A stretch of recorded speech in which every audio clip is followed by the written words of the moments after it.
Bonjour à tous. Tout d'abord, toutes nos excuses pour ce petit retard. On a eu quelques soucis de connexion. Je me présente, Flavie Antérian. Je suis en charge du marketing digital chez Francaire. Bienvenue à ce webinaire consacré donc aux solutions de ventilation en cuisine professionnelle. Alors, c'est un sujet d'actualité, vous le savez, notamment avec l'impact de la Covid. Et Francaire participe depuis des années à trouver des solutions de ventilation en cuisine professionnelle en termes de qualité d'air intérieur et de réduction des consommations énergétiques. Donc, plusieurs intervenants se sont réunis autour de ce webinaire donc pour partager leur expertise sur le sujet. J'accueille donc Alexandre Savel, qui est dirigeant et fondateur de Concept Espace Restauration.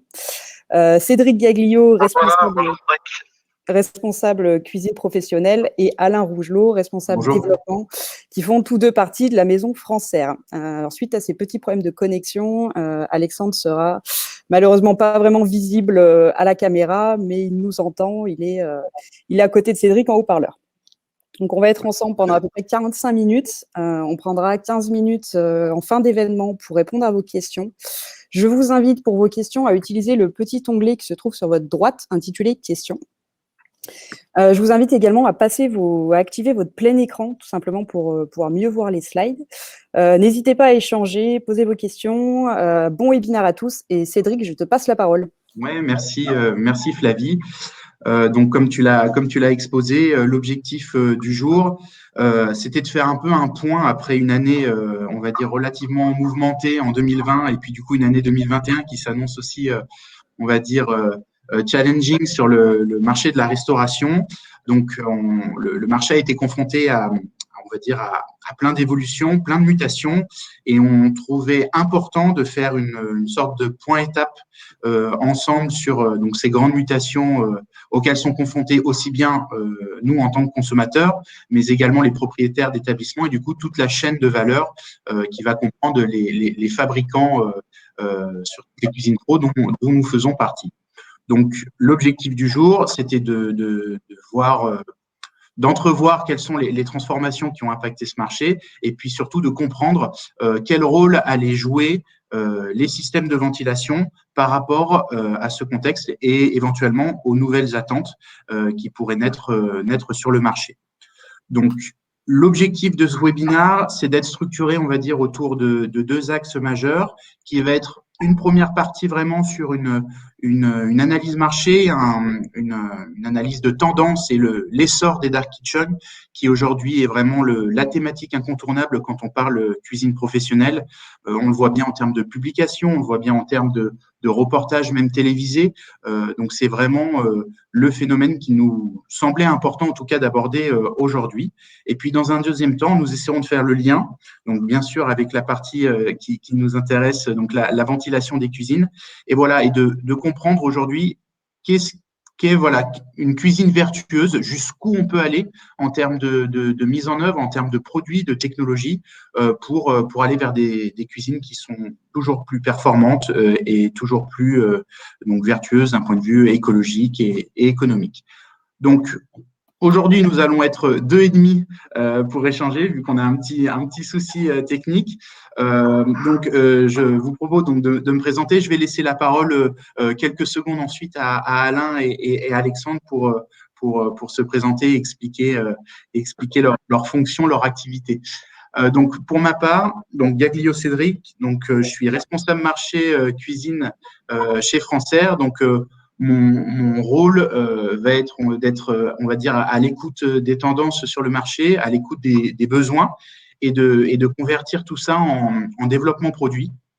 Et du coup, in fine, donc je gère toute la partie offre produit, offre technique en ventilation de cuisine chez Francaire. Alain, je te passe la parole. Oui, bonjour. Donc Alain Rougelot, je suis responsable du développement de la cuisine chez Francaire. Donc j'interviens plutôt sur les projets de plafond sur le plan national, on va dire en appui technique auprès des commerciaux, des prescripteurs, des bureaux d'études CVC ou bureaux d'études cuisine.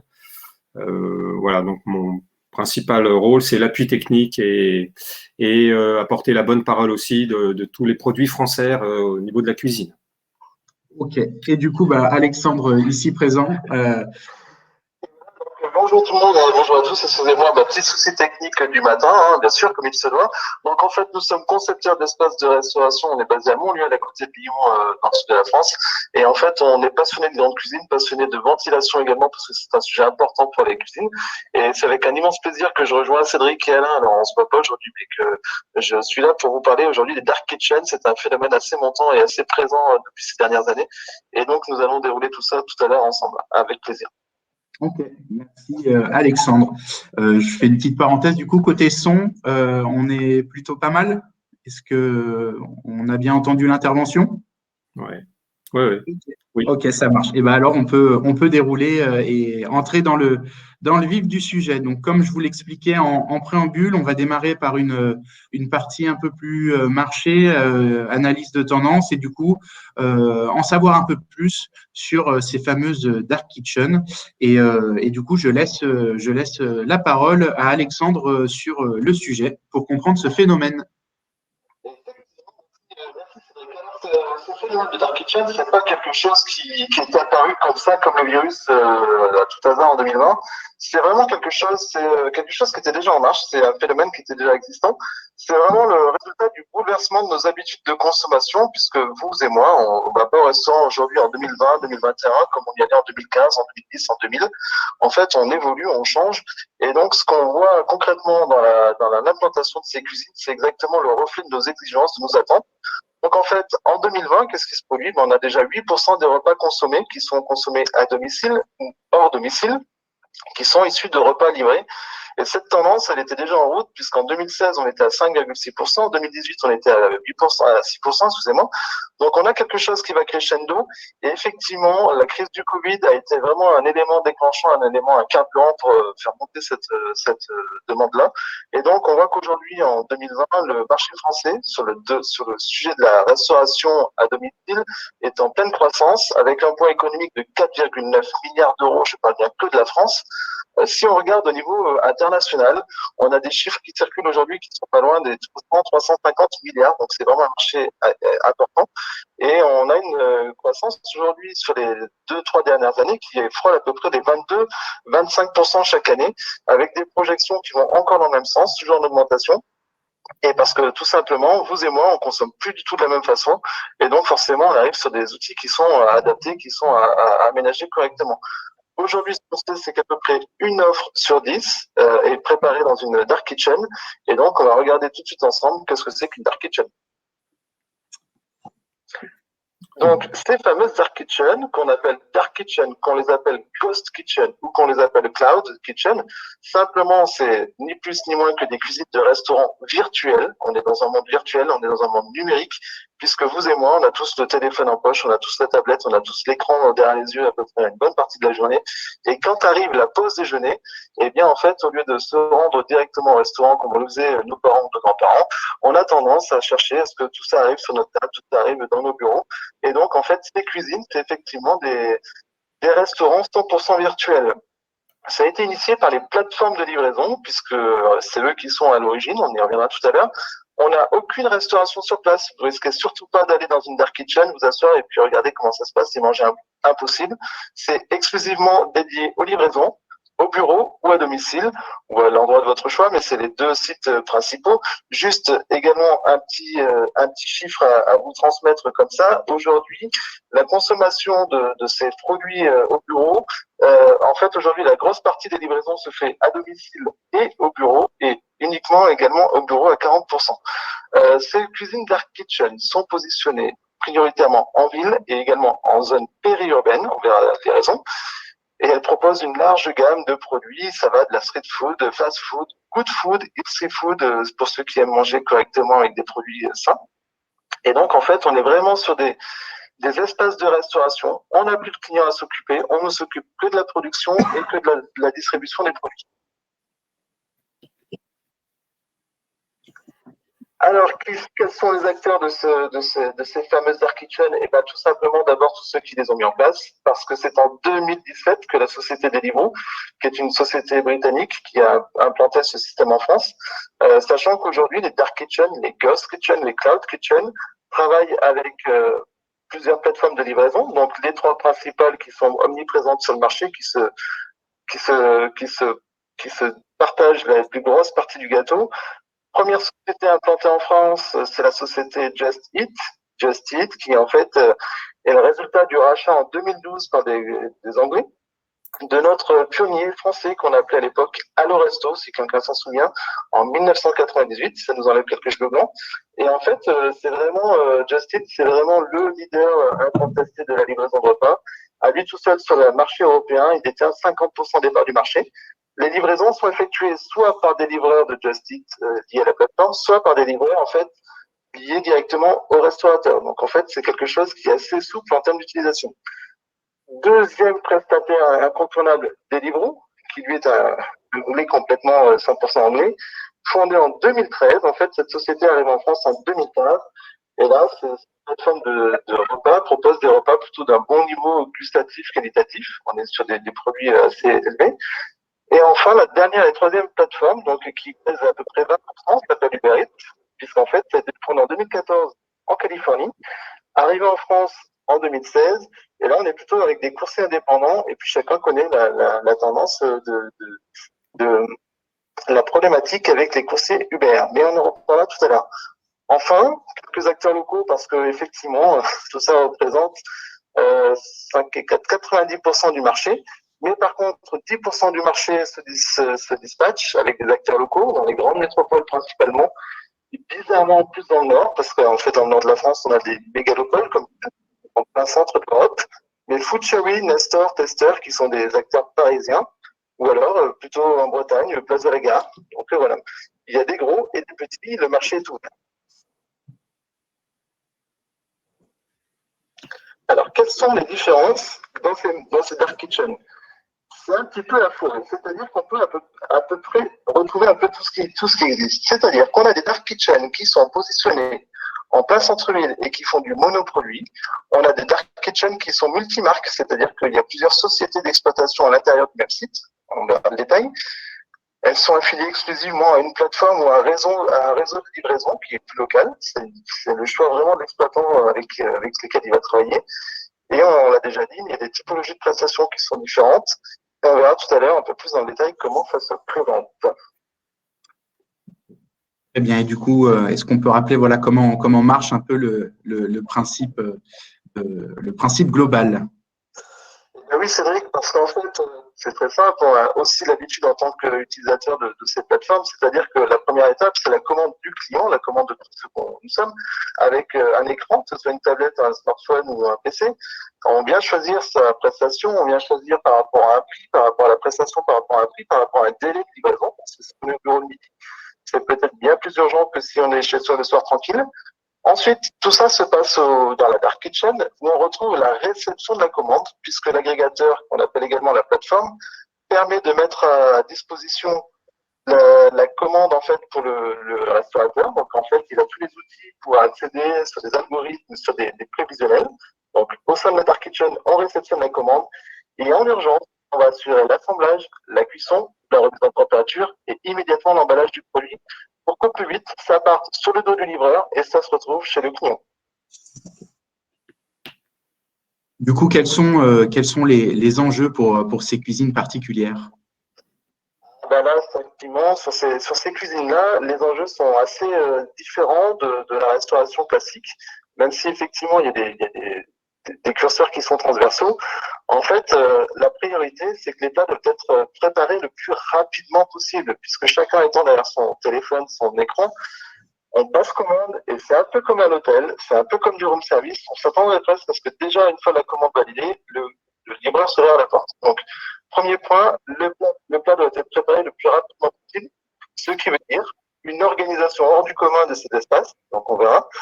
Il faut effectivement que la dark kitchen, la cuisine, respecte les délais de livraison qui sont annoncés sur la plateforme, parce que effectivement tout ça est numérique et tout de suite l'avis va tomber. avis positif, avis négatif. Le délai, c'est un élément très important.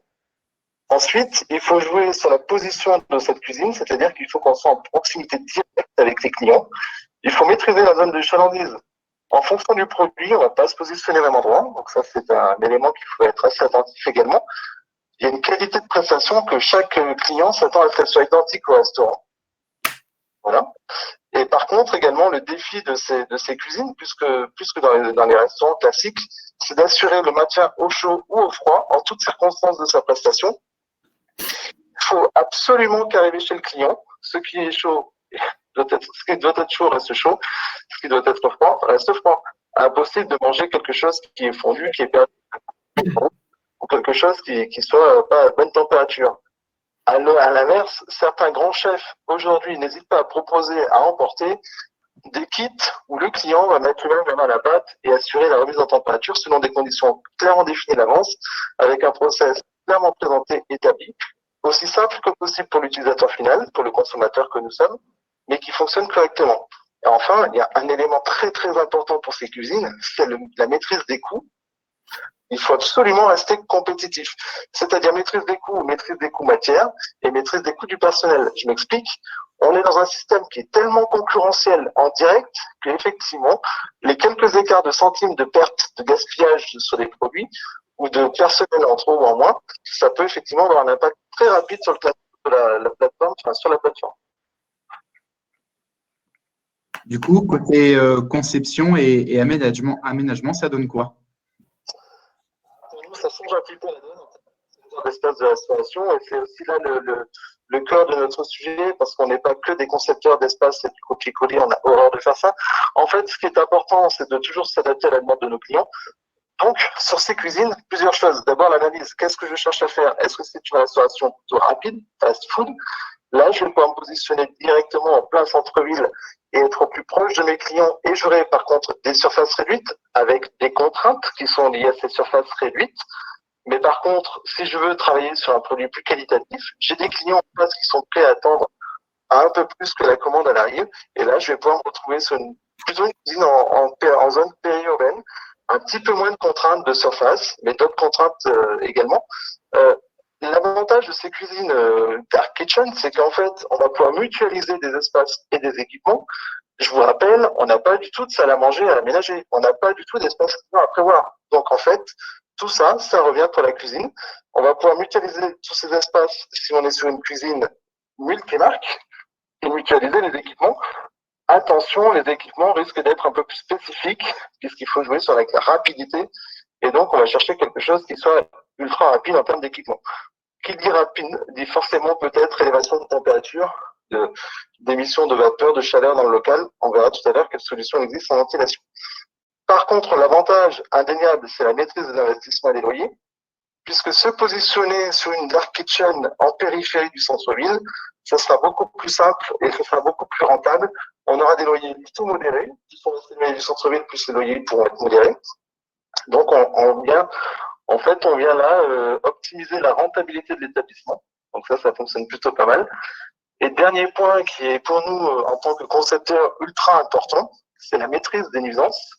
En réalité, on va pouvoir jouer sur plusieurs tableaux. On n'aura plus besoin de se battre avec les copropriétés sur les nuisances sonores, la tourelle, la ventilation, qui peut parfois être à l'origine de désagréments sonores.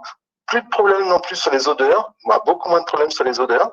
On va pouvoir gérer différemment les odeurs, surtout qu'aujourd'hui, on a des solutions qui permettent de faire face. On aura aussi géré plus facilement les rejets d'eau usée. On peut être sur des installations qui sont prévues pour cela dès le départ. Et surtout, une meilleure gestion des flux, matières premières, livraison. Tout est beaucoup plus simple quand on est en périphérie de la ville. Parfaitement compris, mais du coup, voilà, j'imagine qu'il y a quand même quelques limites à ce concept. Et oui, Cédric, tout n'est pas rose dans cette affaire-là. De toute façon, la première des choses, le premier point de blocage qu'on peut retrouver, la dépendance économique à nos plateformes de livraison. C'est-à-dire qu'effectivement, dès qu'on crée soit qu'on est complètement affilié à la plateforme de livraison, et là, j'allais dire que la dépendance économique, elle n'a pas lieu d'être évoquée, puisqu'en fait, ça fait partie du système.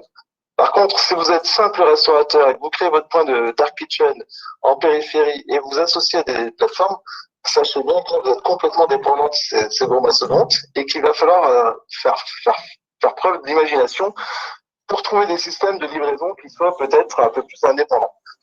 Et également la dépendance au coursier pour la fluidité du service. Dans un restaurant, le seul lien entre la cuisine et l'assiette du client, c'est le pass et le service, alors qu'ici, quand on est à l'écart de son client, quand on est en dehors de tout restaurant, eh bien, effectivement, le restaurant peut être fermé momentanément s'il n'y a pas de livreur disponible sur la plateforme. Donc, le restaurateur peut ne pas décider lui-même des tranches exactes d'ouverture, c'est-à-dire qu'en plein service, tout d'un coup, le service peut être momentanément interrompu sur choix simple de la plateforme, et également des délais de livraison qui peuvent être allongés en cas de mauvaises conditions météo. Donc là, on est vraiment lié à un fonctionnement qui fait qu'on est sur des coursiers et qu'il faut prendre en compte ce système-là, il faut prendre en compte cette contrainte par notre concept. Enfin, 2 points importants. Les dark kitchen, il faut vraiment c'est vraiment un concept qui fait appel à du marketing pur et dur, puisqu'il faut une nécessité d'ajustement continu de votre offre à la demande. C'est-à-dire qu'on est en concurrence perpétuelle sur des tablettes ou des écrans en direct, donc il faut être très attentif à ce point-là. Et enfin, savoir gérer en direct les avis de tous les clients qui peuvent être déposés sur les plateformes et apporter le positif comme le négatif pour savoir répondre aux contraintes. Bien, merci pour ces explications. Et du coup, voilà, on terminera cette partie par du coup une évolution peut-être à prévoir. Donc, c'est pas un sujet nouveau qui est lié à la Covid, c'est quelque chose qui est apparu en 2017, comme on l'a déjà dit. Simplement, aujourd'hui, il y a vraiment une très forte concurrence sur ces marchés-là, bien que la part du gâteau est grossière. Par contre, c'est vraiment la course à la digitalisation. Et attention, il ne suffit pas d'être un bon restaurateur pour s'en sortir. Encore faut-il savoir s'entourer, parce que la place du numérique est vraiment importante pour avoir en fait des algorithmes qui permettent de prévoir à l'avance la fluctuation de fréquentation et du coup les consommations de produits, du coup le personnel qu'on a besoin. Tout ça, c'est à maîtriser. Et enfin, la problématique également, c'est cette recherche sans cesse de livraison toujours plus rapide, et tout ça, malheureusement, à la charge du restaurateur. Eh bien, merci Alexandre pour cet éclairage très intéressant à l'ensemble de ces éléments sur la partie Dark Kitchen. Donc, j'invite les participants à noter éventuellement des questions ou des points qu'il conviendrait de développer et que nous aborderons à la fin de cette présentation. Donc, je prends le relais, Alexandre, si vous le voulez bien, sur du coup la partie ventilation, puisque maintenant que l'on vient de voir que la restauration commerciale subit plein de mutations, d'évolutions. Il faut comprendre voilà, comment la ventilation peut s'insérer dans tout ça. On vient de lister un certain nombre de points qui peuvent être liés à la ventilation, puisqu'on a parlé de cuisson plutôt intensive, de variation d'activité éventuellement en fonction des commandes. On a parlé d'une multiplicité d'offres de plats au sein d'une même cuisine. Donc, on va pouvoir parler de plusieurs zones, etc., qui vont fonctionner sur des temps et des intensités qui sont différentes. Et puis, on a parlé de rentabilité, puisque aujourd'hui, voilà, ces cuisines, mais j'ai envie de dire l'ensemble des cuisines, qu'elles soient dark kitchen ou qu'elles soient plutôt traditionnelles, vont de toute façon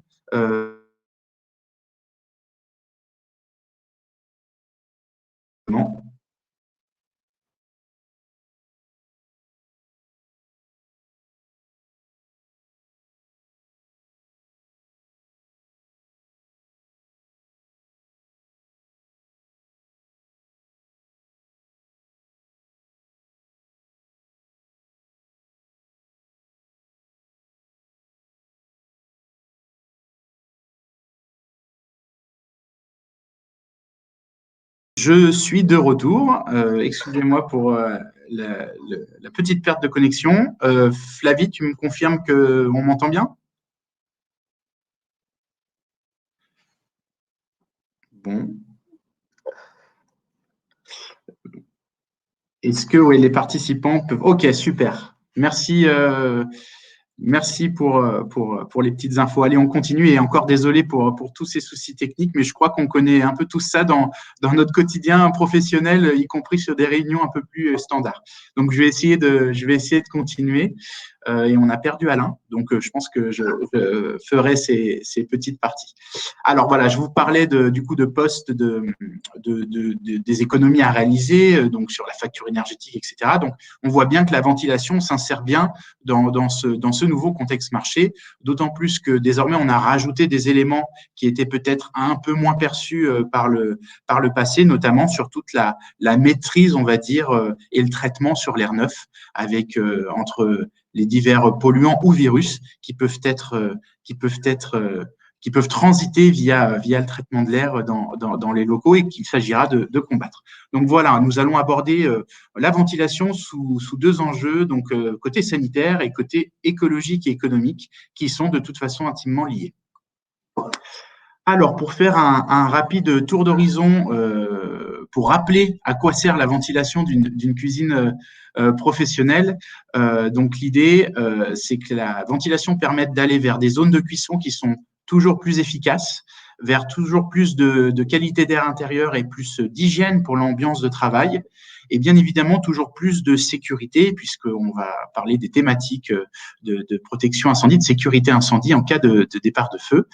Et d'un autre côté, on va vouloir aller vers toujours moins de consommation, entre guillemets, moins de maintenance dans l'utilisation quotidienne du produit. Donc, la ventilation est face à ces enjeux majeurs et on doit trouver des solutions qui permettent de satisfaire tous ces besoins.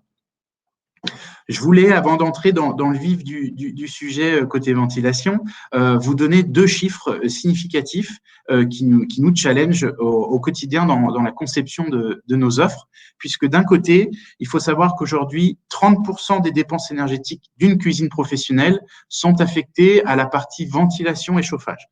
Donc, si demain, une cuisine a pour objectif d'abaisser sa facture énergétique, on comprend tout de suite qu'un des premiers postes sur lequel elle va devoir agir, c'est sur la partie donc ventilation et chauffage. Et d'un autre côté, c'est un objectif qui est ambitieux, mais qui est réel, c'est moins 65%. Donc, moins 65%, aujourd'hui, c'est le niveau de réduction que l'on va pouvoir atteindre en mettant en œuvre des systèmes qui nous permettent de réduire les débits d'extraction. Donc ça, pareil, c'est très important puisque par rapport à une cuisine traditionnelle, pour capter efficacement l'ensemble des polluants, on va pouvoir utiliser moins d'énergie, moins d'extraction et pourtant rester dans une cuisine saine et performante. Donc maintenant qu'on a un peu ces deux grands chiffres qui structurent un peu le déroulé que je vais vous présenter par la suite, l'idée c'est de comprendre qu'est-ce qu'une cuisine vertueuse, quelles sont les grandes étapes au niveau de la conception et au niveau du dimensionnement qu'il faut impérativement mettre en œuvre dans une cuisine la plus vertueuse possible. Donc là, je vais vous lister, on va dire, un ensemble d'étapes. Il y a 7 étapes en tout qu'il faut prendre les unes à la suite des autres et en gros, pour aboutir à la cuisine la plus vertueuse possible. Donc la première brique qui est indispensable, c'est de calculer ces débits, de calculer les débits d'air que l'on va extraire et par voie de conséquence, les débits d'air neuf que l'on va devoir injecter via la compensation dans la cuisine. Donc là, le premier point, c'est de se baser, si on veut être le plus rationnel et le plus, on va dire, au plus proche des besoins réels de la cuisine, c'est de suivre la norme NFEN 16282-1, puisque c'est une méthode de calcul qui est basée sur les dégagements calorifiques et le flux convectif de chaque appareil. Donc, on va retrouver des notions de bloc de cuisson, on va retrouver des notions de chaleur latente, de vapeur d'eau, de chaleur sensible. On va avoir des facteurs de réduction en fonction du positionnement des éléments de cuisson. Et en faisant, on va dire, la somme et la moyenne ensuite de l'ensemble de ces éléments, on va aboutir à des débits qui sont au plus proche du fonctionnement réel, de l'utilisation réelle de la cuisine. Si vous avez en tête les autres méthodes de calcul, on pouvait soit utiliser un nombre de personnes, un nombre de couverts servis en même temps. On pouvait utiliser des surfaces de piano et de hottes pour aboutir à un débit. Et ben là, l'idée, c'est d'être encore plus fin et de prendre la caractéristique, voilà, de l'ensemble des éléments techniques qui constituent la cuisine pour avoir un débit le plus, on va dire, optimisé possible, mais tout en étant efficace. Donc ça, c'est le premier point. Le deuxième point, donc, c'est de se concentrer bien évidemment sur les éléments de ventilation, donc plutôt la partie caisson et tourelle, qui vont permettre l'extraction et l'insufflation, donc l'apport d'air neuf. Donc là, une des bonnes pratiques, c'est d'aller vers le tout ECM. Donc voilà, l'idée, c'est d'utiliser donc ces moteurs à courant continu qui vont permettre d'offrir une forte efficacité énergétique. Et du coup, par rapport à une solution asynchrone, donc assez traditionnelle, on va quantifier une réduction des consommations électriques sur ces caissons de l'ordre de 20%. Donc, à chaque fois, je vais essayer de vous récapituler voilà, ces étapes d'un point de vue synthétique. Donc, en 1, on va essayer de calculer les débits au plus proche de la réalité de la cuisine. En 2, on va faire en sorte que le matériel de ventilation consomme le moins d'énergie possible grâce aux motorisations ECM. Donc, en 3, donc, nous allons se concentrer cette fois-ci sur la partie captation pour toujours continuer de soit diminuer les débits, soit d'améliorer l'efficacité de la cuisine. Donc là, l'idée, donc vous avez certainement entendu parler de l'induction sur le marché. Donc Francaire a développé il y a maintenant deux années donc le principe de l'air pulsé, donc qui est l'idée de venir injecter de l'air à haute vitesse sur toute la périphérie des hottes qui sont en œuvre dans la cuisine. Donc quand je dis périphérie, donc c'est bien sur la façade avant et sur également les joues, les flasques. Et donc en venant diffuser, injecter de l'air à haute vitesse, et ben ça va être de faciliter la reprise des polluants et du coup de minimiser le besoin en débit d'extraction tout en conservant cette fameuse efficacité. Et là, nous, ce qui est très important, c'est que grâce à des hottes à air pulsé, on va pouvoir réduire de 30% les débits d'extraction à mettre en œuvre par rapport à une hotte traditionnelle. Donc, pour vous donner un peu plus de détails sur le principe des hottes haute efficacité Francaire, donc comme vous le voyez sur l'image, on va avoir un ensemble de buses sur l'ensemble de la périphérie du matériel par lesquelles va être diffusé l'air à haute vitesse.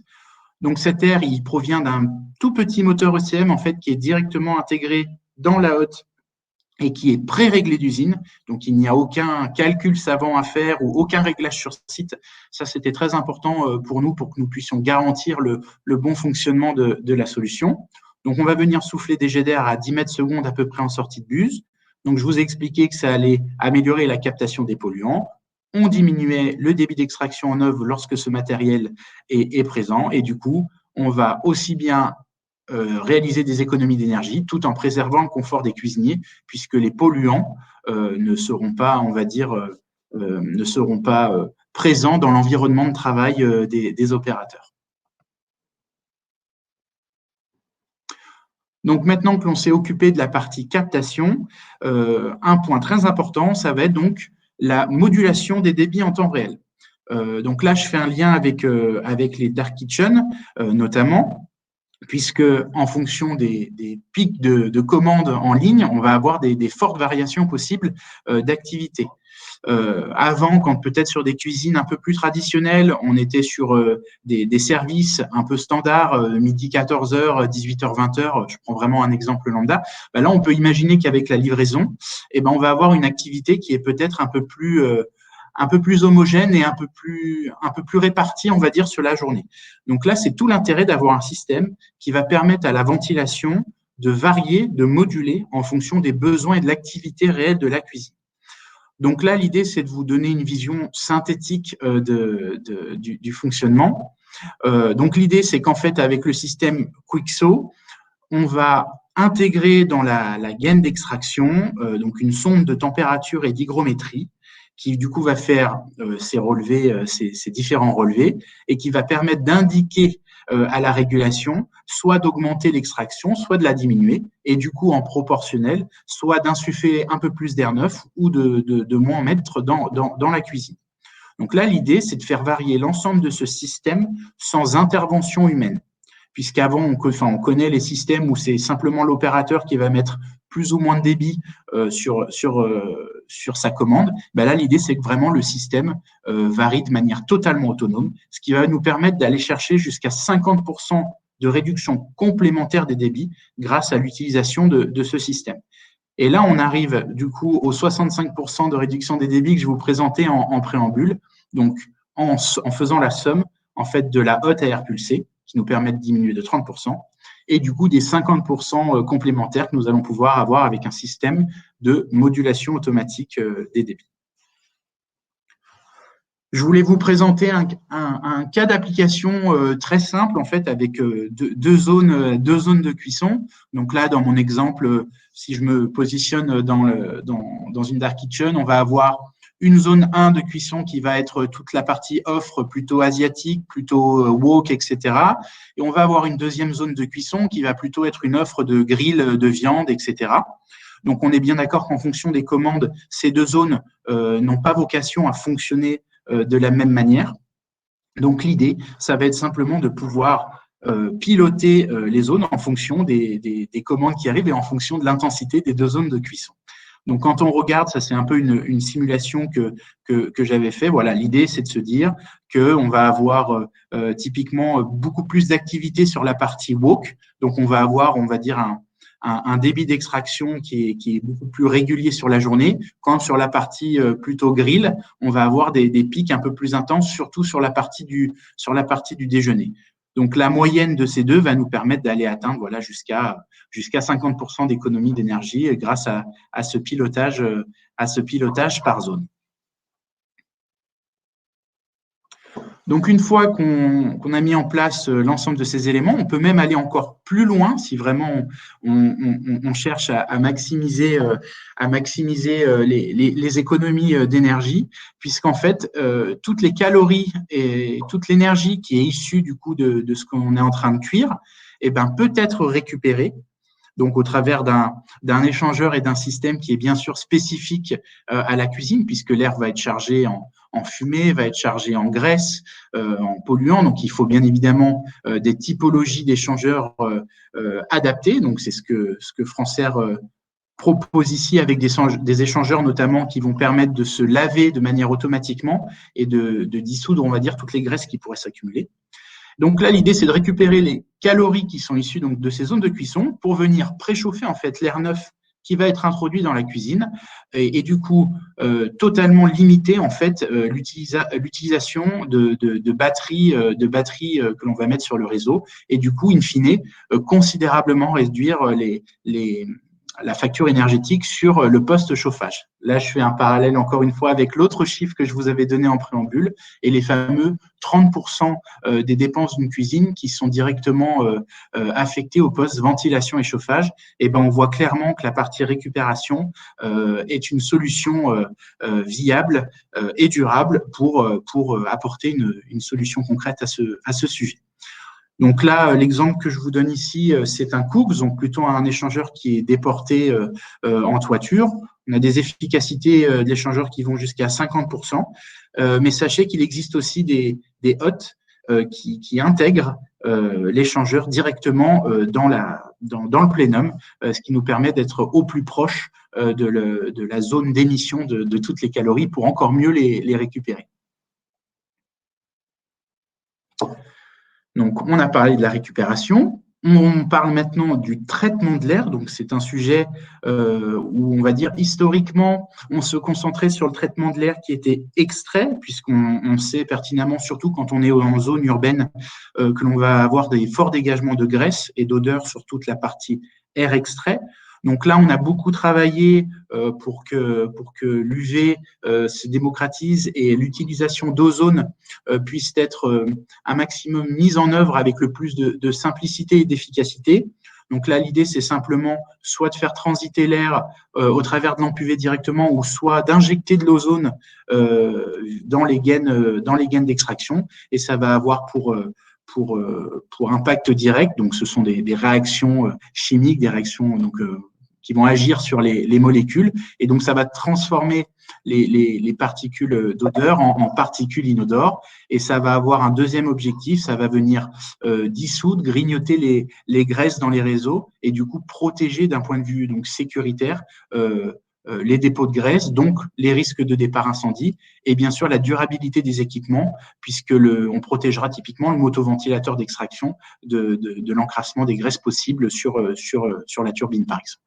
Donc ça, on va dire, c'est ce qui était un peu plus traditionnel et là où on essaye d'apporter quand même de nouvelles technologies sur le sujet. Et il y a un sujet sur lequel on va nous attendre de plus en plus et qui est dans l'actualité de l'ensemble du secteur de la ventilation, ça va être toute la question du traitement de l'air neuf. Puisque l'objectif désormais, c'est en complément des différentes filtrations traditionnelles que l'on connaît, ça va être de pouvoir traiter également tout ce qui va être moisissure, virus, et s'assurer que l'air qui va être aussi bien introduit dans la zone cuisson, mais également quand on est sur de la restauration traditionnelle, sur des espaces de consommation, et bien du coup un air qui est totalement sain et qui est également traité d'un point de vue odeur. Donc, le CaliCR, c'est vraiment une solution très simple à mettre en œuvre et qui va avoir une action donc aussi bien sur les virus, comme je vous le disais, que sur les odeurs. La technologie, c'est donc une technologie du plasma froid. Je vous invite, si vous voulez avoir plus de détails, à voir directement donc parmi le lien qu'on vient de vous envoyer. Et c'est une technologie sur laquelle on a de très très bons résultats dans les premiers établissements sur lesquels nous venons de mettre en œuvre la solution. Et pour terminer, pour un peu clôturer cette boucle globale sur la ventilation, c'est un point important sur lequel je voulais revenir, c'est donc, faire en sorte d'assurer un fonctionnement optimisé, donc aussi bien au démarrage, puisque là, on va pouvoir proposer tout un ensemble de mises en service, d'accompagnement au démarrage pour être certain qu'au moment où le restaurant veut démarrer son activité, tout le système soit conforme et fonctionne de la bonne manière, mais également à l'utilisation, et donc en s'assurant dans la durée de la bonne marge du matériel. Là, il y a un élément aussi qui a été de plus en plus mis en avant par la période Covid, c'est, on va dire, la volonté de limiter au maximum les interventions éventuellement d'entreprises externes ou sur site dans les cuisines. Donc là, c'est pour ça que nous, on fait de plus en plus la promotion de systèmes type lavage automatique, comme vous pouvez voir sur la photo, donc avec notamment des filtres qui vont être nettoyés au quotidien et pendant l'usage de la cuisine. Et du coup, ce qui fait que même les opérateurs, les différents intervenants dans la cuisine qui avaient peut-être un peu avant de temps un peu plus, entre guillemets, des temps un peu morts et sur lesquels ils pouvaient procéder au nettoyage des filtres. Là, comme je vous le disais, avec le mix et là, à l'arrivée de la livraison dans le quotidien des restaurants, on aura peut-être une activité qui est un peu plus régulière. Donc, d'autant plus d'arguments qui vont faire que ce type de solutions techniques, le lavage automatique des fils, des échangeurs, etc., va être plébiscité par les acteurs. Mais bon, cela impliquera de contrôler tout ce qui est bidon de lavage, etc. Il y aura toujours des étapes de maintenance à surveiller pour s'assurer du bon fonctionnement de l'ensemble des systèmes. Donc, je vois que ça fait 42 minutes que l'on est ensemble, donc on est plutôt bon sur le timing. Donc, je voulais simplement conclure avec une synthèse pour que vous ayez bien les éléments, même si bien sûr vous aurez la présentation en replay et que vous pourrez la consulter après coup. Donc voilà, pour réaliser, dimensionner une cuisine vertueuse, bien avoir ces éléments en tête. 1, on va essayer d'optimiser les calculs de débit. 2, on va mettre en œuvre une ventilation basse consommation. 3, on va faire de la modulation des débits en temps réel. On va faire en sorte de mettre en œuvre une captation, on va dire, haute efficacité avec un système à air pulsé. On va récupérer l'énergie des calories qui sont dégagées par la cuisine. Et enfin, on va faire en sorte de traiter l'air pour qu'aussi bien l'air qui est extrait que l'air qui soit introduit soit de la meilleure qualité possible. Et voilà, j'en ai fini pour ma partie. Bien, merci Cédric. Alors, on a de plus en plus de pertes au niveau des intervenants. On a également perdu Alain en cours de route. Bon, on va essayer de répondre aux questions. Alors, on a une première question de Kevin. Faut-il prévoir un filtre spécial en amont pour la récupération de la chaleur ? Non, pas de Pas de filtration spécifique, à savoir que les filtres on aura des filtres à choc classiques dans la partie plénum, donc dans la partie capteur hot. Et derrière, en fait, je fais le lien avec d'autres questions que je vois. C'est un échangeur de toute façon qui est spécifique, bien évidemment, et qui va intégrer un système de lavage automatique. Et en fait, c'est ça tout l'enjeu de faire de la récupération en cuisine. Ça va être de pouvoir laver les graisses au fur et à mesure et de garantir sa bonne utilisation dans le temps sans éléments complémentaires de protection en dehors des filtres à graisse qui sont inclus dans la hotte. Ok, super. Bon, parfait. Cédric, une autre question peut-être pour toi. Le Cooks peut-il fonctionner sans traitement UV anti-graisse et quid de l'entretien? Oui, tout à fait. Du coup, c'est lié à la thématique que nous venons d'aborder. Je confirme qu'on n'est pas du tout obligé de mettre de l'UV, au niveau de la hotte ou avant sur le réseau pour faire en sorte que le Cooks fonctionne bien dans le temps, puisque tout réside dans le lavage de l'échangeur. Okay. Et là, on a une question à la suite. Quid des solutions ECM Cooks en ventilation C4? Oui. Là, l'idée, c'est de toute façon, on dispose d'une offre côté ventilation qui est totalement prévue et certifiée pour tout ce qui est dispositif d'évacuation des fumées. Et il en est de même pour le Cooks, qui a un agrément particulier, qui est un produit qui a été validé par les autorités, on va dire, qui s'occupent de cette thématique. Et il est bien prévu pour un fonctionnement en cas d'évacuation des fumées en cuisine professionnelle. Super, merci Cédric. Une question de Jonathan. Avec l'échangeur, quelle est l'efficacité annoncée? Alors, l'échangeur, donc on annonce jusqu'à 50%, comme je l'ai indiqué dans la présentation. Et puis après, de toute façon, dès qu'on est sur un projet de récupération, il y a une étude technique spécifique qui est réalisée par notre bureau d'études interne, puisqu'à chaque fois, c'est du coup par coup en fonction des caractéristiques des projets. Mais voilà, on a un échangeur qui est indiqué jusqu'à 50% d'efficacité. Super. Une question de Mickaël également. Peut-on poser un Calicia Air pour neutraliser les odeurs sur Air Extraction? Quelles sont les conséquences en termes d'encrassement du tube d'ionisation et des températures de fonctionnement? Alors, c'est pour ça que j'ai bien abordé les sujets de manière séparée tout à l'heure. Sur la partie extraction, on va privilégier tout ce qui est UV et on va privilégier tout ce qui est injection d'ozone. Puisqu'en effet, la nature de l'air qui est très pollué, très spécifique, beaucoup de graisse, ne sera pas compatible en effet avec le Calicia qui est vraiment prévu pour le traitement de l'air neuf et un air qui est relativement propre. Sur l'air extrait, il faut vraiment se diriger vers de l'UV, de l'ozone, du charbon actif, mais également, nous avons quelques solutions de nébulisation de produits. Nous allons avoir également de la filtration électrostatique. Mais voilà, le Calicia vraiment à réserver sur la partie traitement de l'air neuf. Merci Cédric. Une nouvelle question de Jonathan. Avec cette efficacité, la taille de la batterie électrique est donc minimisée? Oui, tout à fait. Je vais vous donner un exemple qui est assez parlant et que j'utilise souvent. Donc là, cette fois-ci avec donc Lactinis, qui est une hotte qui intègre un échangeur à eau glycolée directement dans la hotte. Quand on a une température de 0 en extérieur, on va être en mesure de souffler à 17-18 degrés directement dans la cuisine. Donc, lorsque l'étape de récupération se fait de manière optimisée. Donc, je confirme qu'en effet, l'utilisation, il faudra toujours bien évidemment une batterie de chauffage en complément qui va permettre de faire le petit apport quand cela est nécessaire. Mais je confirme que du coup, il faudra totalement les minimiser par rapport à un système sans récupération.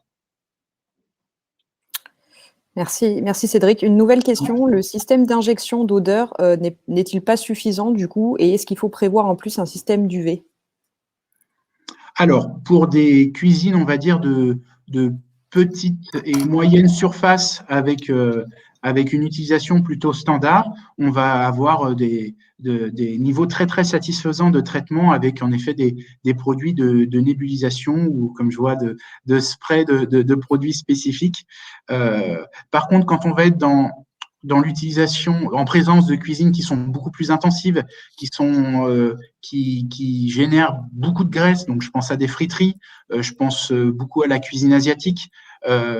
Là, on préconisera d'aller sur des systèmes plutôt UV et plutôt ozone. Très bien. Bon, la question, avez-vous le prix du récupérateur d'énergie environ? Ça, j'imagine, Cédric, ça dépend un peu de… Ouais, non, ça c'est au projet. Ouais. Et de toute façon, je vous invite à aller découvrir éventuellement notre catalogue sur lequel vous avez bien évidemment des prix publics qui vous permettent de pouvoir avoir une première approche tarifaire. Peut-être un élément par rapport au prix sur la partie récupération d'énergie. Il faut savoir que nous travaillons sur des retours sur investissement quand on parle de récupération d'énergie. Et l'idée, notamment avec un Cooks, c'est d'être sur des retours sur investissement compris entre 3 et 5 ans. Au-delà, on trouve que ça commence à être moins intéressant. Donc, on essaye de travailler sur des projets où le surinvestissement lié à l'ajout de matériel type récupération peut être totalement payé et rentabilisé entre 3 et 5 ans. En tout cas, c'est les objectifs que l'on se fixe. Très bien, très bien. Bon, merci. Je vois qu'on arrive à l'heure fixée. Je vais donc répondre à une dernière question qui nous a été posée en tout début de webinaire. Est-ce que vous aurez accès au webinaire en replay? La réponse est oui. Plusieurs endroits déjà sur notre site internet france-r.com, rubrique conseils d'experts et webinaires, vous retrouvez tous nos replays. Et puis, on va vous envoyer à tous les participants de ce webinaire un petit mail récapitulatif déjà pour vous remercier de votre présence et puis également pour vous transmettre le replay et les réponses à vos questions. Les réponses à vos questions seront également disponibles sur le site internet France-R. Voilà, bah écoutez, je vous remercie. Encore toutes nos excuses pour ces petits problèmes de connexion. Et puis, on espère vous revoir très prochainement sur nos webinaires. Merci à tous. Et merci Alexandre. Merci Alexandre. À bientôt, au plaisir. Merci, au revoir. Au revoir.